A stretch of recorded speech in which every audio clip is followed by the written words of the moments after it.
presentation materials and webpage information. So if at any point this feels a little bit repetitive, just know that most of these are very similar. Sometimes people apply to them almost at the same time. But there are distinct differences as well. And part of it is just coming in and working with our office to really get a good sense of what it is that each award is looking for, how does it overlap with your personal mission and goal, and collaborating with us to create a strong application. So first, we're going to go over some of the commonalities. So a basic requirement is someone who is a graduating senior. So that would mean right now, if you're in your third year, you're about to become a senior, then this would be the time, the earliest time you can apply. A lot of these are also available for you to apply after you graduate a couple years out. Sometimes people get out there, work in the real world, and decide, well, it's time for graduate study, and they come back and work with our office. Usually these awards are 1 to 2 years spent in the UK. They require a significant amount of letters of recommendation, sometimes from your academic side, professors, or even from work. Some of them require university endorsement, and all of them will require some type of essay, personal statement that really gives them a well-rounded picture of who you are, from academics to leadership to service. And mainly the similar things that they're all looking for is someone with strong intellect, character, leadership, and I want to say morality, a real sense of motivation and seriousness of purpose, whatever that may be, potential to make a significant societal contribution. And the objective is to enable intellectually distinguished Americans to study in the UK, used to be Ireland, to take that out, and improve the world by advancing knowledge of different academic disciplines, broadening worldview. Part of the motivation for these awards can also be to strengthen international relations and also for your personal academic fulfillment through leadership and service to the community. So those are the commonalities. And just say, yeah. Something to keep in mind with all of these awards, right, is you're having to make the case in your applications about why it is you need to go to the UK. So we'll talk later about things that you should be doing now as like preparing for awards like this, but just know that that's sort of in the back burner of this, right? It's like, why do you have to do this degree in this country as opposed to in the United States? What is it that makes this so unique for your situation? Yeah, it's really good. Makes fun. All right, so we're going to start with the Marshall Scholarships. And the benefit of a Marshall Scholarship is obviously covering the university fee and living expenses for an institution in the UK. And as you can see, there's a lot of different pathways to go about it. So we're not going to get into the nitty-gritty, but just know that there's options for a 1-year or 2-year degree. The scholarship would cover grants for books, thesis, daily travel, traveling to and from the US, and contribution for support of a spouse, and networking. So Marshall would really enable you to apply to all, if not most, of different graduate level studies institutions in the UK, which is pretty awesome. And it would require you to go and find those very specific degree, the institution, and like Bonnie mentioned, make a really strong case for why is it that you have to do it in the UK and not anywhere else. With Marshall, a lot of the driving force behind this, the idea was to establish greater US-UK relationships. That ambassadorial potential is a big component for the Marshall in particular. So think too about if you're going to do the 1-year versus the 2-year. If they're looking at 2 applications, which one do they think is going to actually provide a greater connection to the UK long-term and a sustained connection, right? It's more than likely going to be the 2-year. So typically, unless someone has a really strong 1-year idea, we're thinking about, okay, how could you make that at a second year? It doesn't even have to be at the same university for the second year, so that's another thing too to keep in mind, but this is one that our office can actually really help you with, so we'd love to talk about this more. Yeah, it's great. And as you can see in the essay component, there is an essay specifically about ambassador potential. So that will be very key. And yeah, the application requires 4 letters of recommendation, official transcripts, and your proposed course of study. And working with our office will really help distinguish. But sometimes it can overlap, like maybe something you write about in your personal statement should actually go in leadership or your proposed program. So I think that's one of the strengths of working with us to really make sure that you're talking about the right component in the right place. And in terms of eligibility, you must be a US citizen.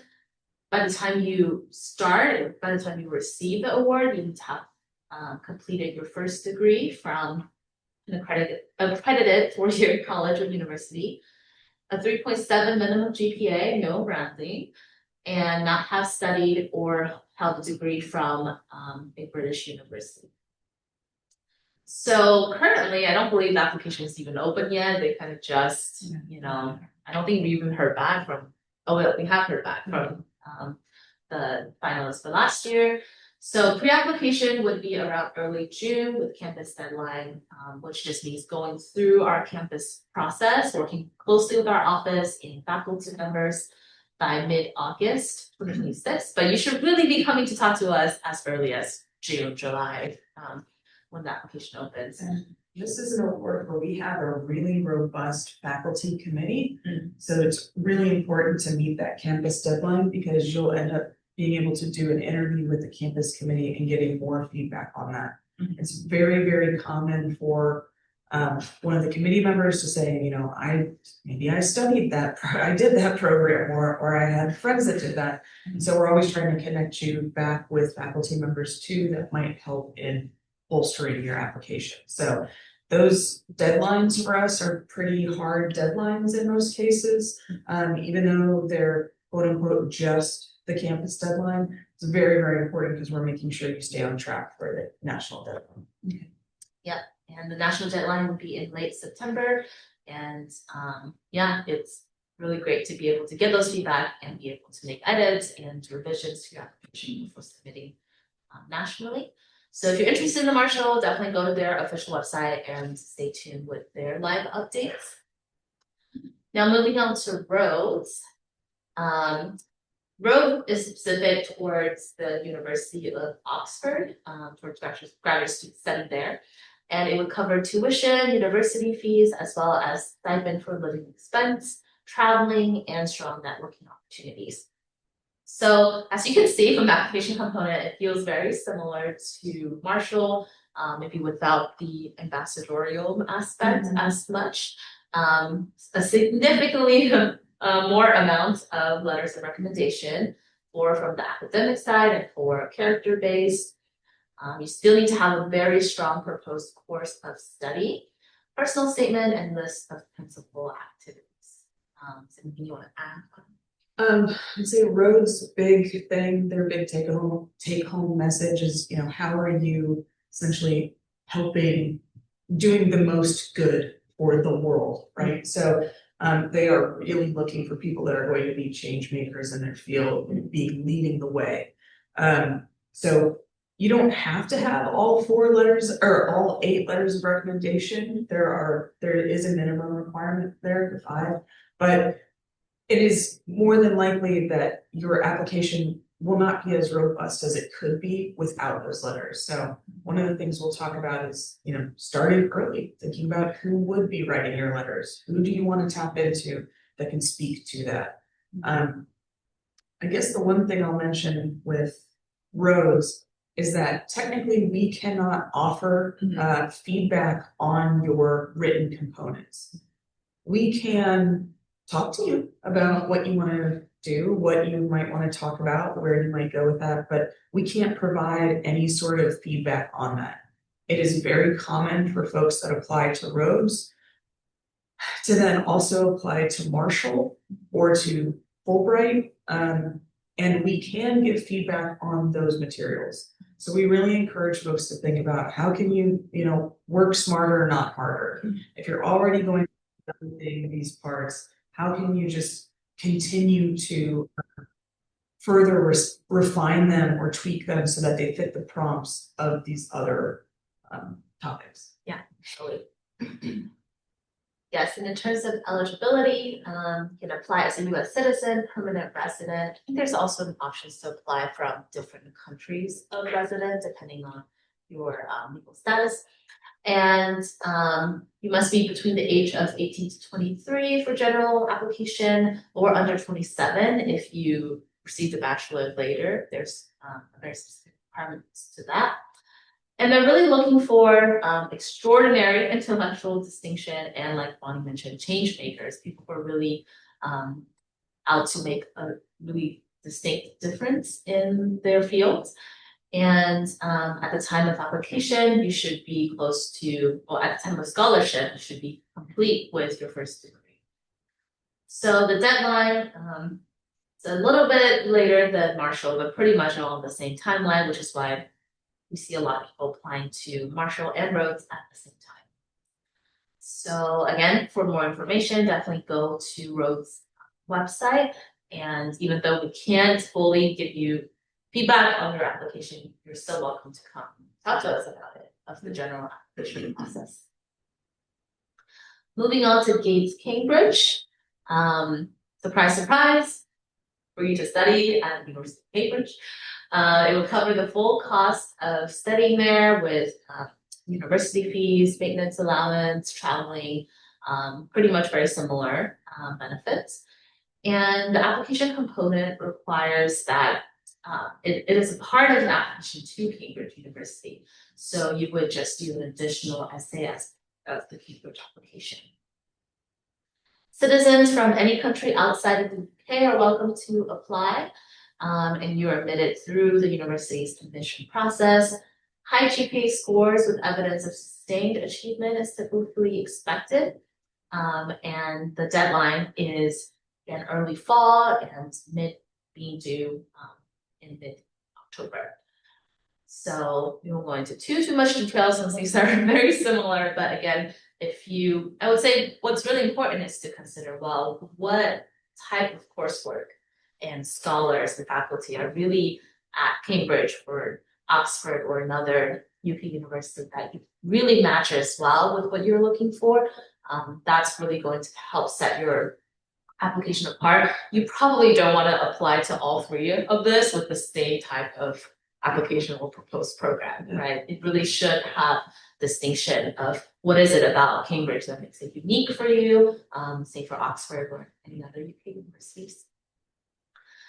Now moving on to Fulbright, which has a little bit of more of a variety and option aside from, so what we covered so far are just study awards, enrollment into graduate school. Fulbright actually offers a couple of other pathways, but for the UK specifically, it would be graduate study and one open award for a research-based award, because obviously English teaching is not needed in the UK, but just know that for the full Fulbright program, there are other options for different countries. But today we're just going to focus on the UK options. So there are about 40 different awards for a one-year graduate study in the UK.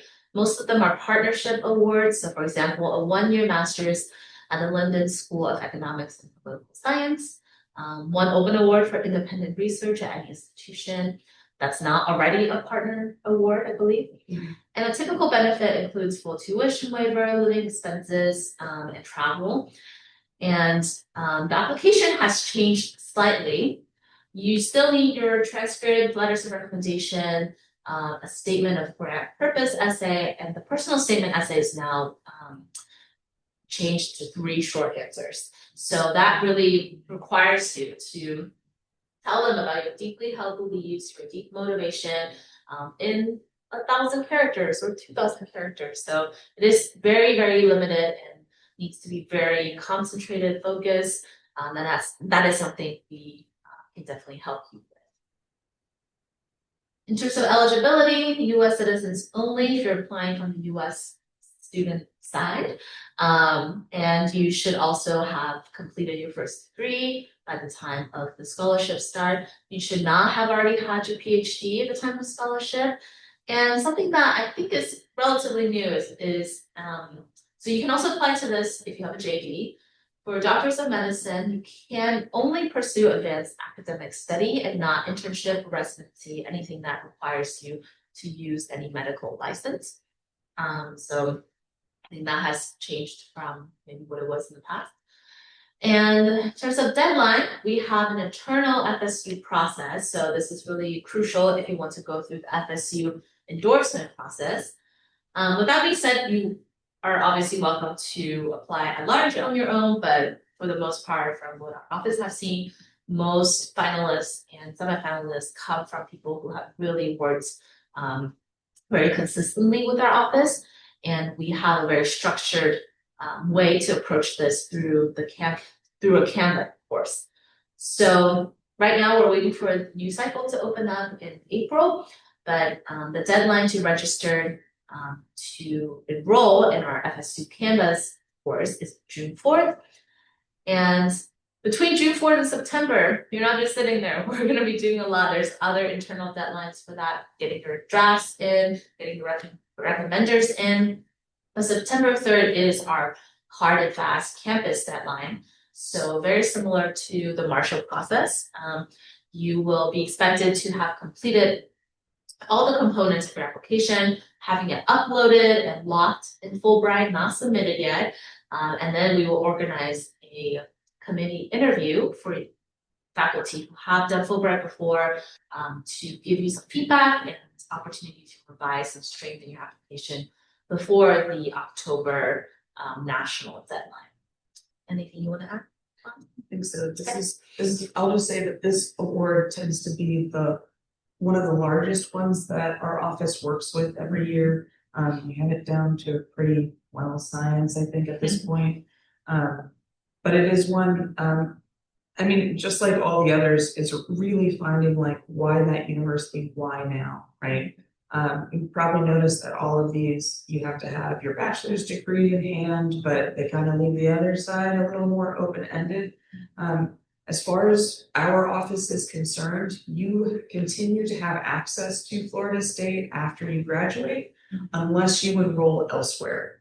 So with things like Rhodes, you're supposed to go back and work, like you're supposed to apply through your undergraduate institution. So we get people that come back to do that. It's just, all of these have those little nuanced things, right? So important to come talk to us to make sure you understand where you fit sort of in the spirit of this. Yes. When in doubt, just come talk to us. It won't hurt, I promise. So yeah, why work with us? I think we've hit on that enough, but just as an overview, the process of applying to something, especially as extensive as some of these fellowships, can really help improve your writing ability, communication skills. When you work with us to revise your essay week to week, month to month, can really help you get clarity about your personal values, academic goals, career aspiration, because you're forced to write about them in a very short amount of space and time. It's also great preparation for graduate professional school to explore postgraduate plans and to continue to build your on-campus and off-campus network, discover future fellowship opportunities. And like we already mentioned, ways that we can help is to help you manage the application process from beginning to end, help you with reference selection, choosing folks who are really going to be able to speak well to specific areas, and providing resources like writing guides, sample essays, essay critique, and any specific questions that you might not be able to find on the website. So you must apply through FSU for Rhodes, Marshall, Mitchell Walker, and the Fulbright Scholarship. And to do that would be through our office. Here are some upcoming Fulbright dates, just to get a glance, a sense of what's happening. We do have an upcoming workshop that we're hosting with the Office of Graduate Fellowship Award to talk about Fulbright launch, and just to get a more in-depth overview once the new cycle has opened, if anything has changed. and to talk more about how to move through the process of selecting the type of award you're interested in and the country. Because you can only choose one, so it's really important to pick one that really is what you want to focus on. And that is all. So feel free to contact us through onf@msu.edu, through email. The best way to set up an appointment is to let us know a list of your availability, typically 2 weeks. And we would be happy, one of us will get back to you to set up an appointment to talk more. So thank you so much everyone for coming, and yeah, we'll stick around for a couple more minutes if you have any questions, comments.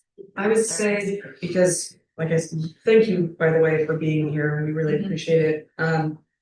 Thinking about action items right now, right? If these awards spoke to you, or any of the awards we work with spoke to you, you know, who are people that you could already put down as a reference? Who are people that you would like to be able to put down as a reference, right? This is the time to start making those connections, if you haven't already done so. The nice thing is that when you start applying for some of these awards, right, you need a letter that's going to speak to your academic abilities. Okay, well now you have that person able to submit roughly the same letter to another, award for you. So having those people in place is clutch. The other thing that I would say as far as action items right now is, if any of these awards spoke to you, start to look into faculty members abroad. So if you can pinpoint maybe a certain institute that works with the university, or a specific faculty member or researchers, those are going to become so crucial to your application materials as you start working through that. But yeah, again, thank you so much. We would love to talk to you more about any of these. You can see we're a very boutique office, but we're happy to start talking now about all of it. All right, thank you everyone. Thank you. Yeah. Have a great spring break.